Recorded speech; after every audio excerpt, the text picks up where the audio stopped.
Hello guys, Sage here. Welcome to my Minecraft video on how to texture in Minecraft. Let's start simple. Let's start at the basics. What is texturing in Minecraft? So texturing in Minecraft is, to put it simple, instead of just using one solid building block for an entire build, you use multiple blocks of the same color variant to achieve the same thing you would with one block, except it just adds more layers and complexity into your builds and just makes the build look overall better at a distance and up close. Okay, so to answer the next question, what blocks do I use to texture? So what I say is when you think of a build, most people think, okay, oak planks, that's going to be the main build of, or the main block of my building. Don't do that. That is a no-go. What you want to do is instead think of a color. So when you're working with a modern house like this, you think of white and black and then maybe a uh, darker color tone of wood. So most people, when they start this, they'll get white and black concrete, and then that's the majority of the build. And while yes, it gets its job done, it makes it look good, it's clean, it just doesn't look great. It looks bland. You want a little bit more texture. So this is what I say to do instead. First, think of your color. Obviously, like I just said, white and black. That's what you want to start with. So go through your creative. It's always good to learn texturing in creative because you have all your blocks right in your view. It's easy to see all the different colors and different blocks in the game. So if we're going to start white, find the lightest color tone that you can find of the color you want. So obviously, on Modern House, you'll work with a lot of whites. So I went through and I picked snow. So next, you find the darkest block of the color tone you want. So obviously this is weird, but it's the white concrete that most people use. Then, once you have your two colors, try and pick the in-betweens to make the colors kind of string together a little bit like a color wheel. You don't want any drastic changes. You want a nice slow progression from one block to the other.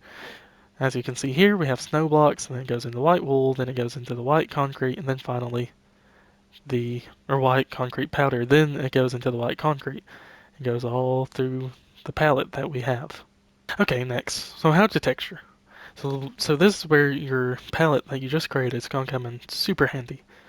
So as you can see, we start one, like the lightest color, and go to your darkest color. And make sure that the colors in between are not drastic. As I said before, no drastic changes. You want it to smoothly go into one another in the colors. So as you can see here, we go from the snow block to the wool to the white concrete powder and then to the white concrete. And as you can see, I kind of switched it around a little bit, and that's kind of where if you have good colors, you can kind of just place them however your heart desires, and no matter how you place them, they'll always kind of string together in one way or another. So why is texturing needed?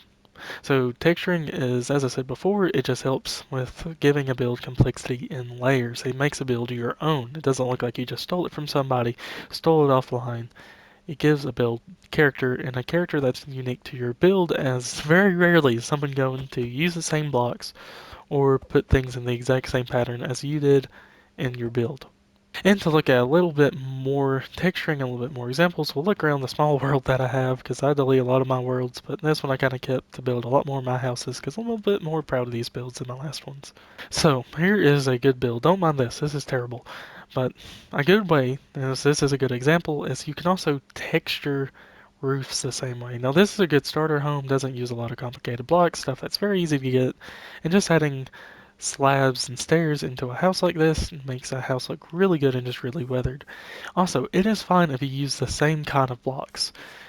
As you can see right here with my deep slate, there's tons of different variants you can have, and they're all a little bit different, and Minecraft does a good job at making sure this is something that works with players, as you can get these all from cobbled deep slate, and you can make them into great texturing, so it's very easy to make a build.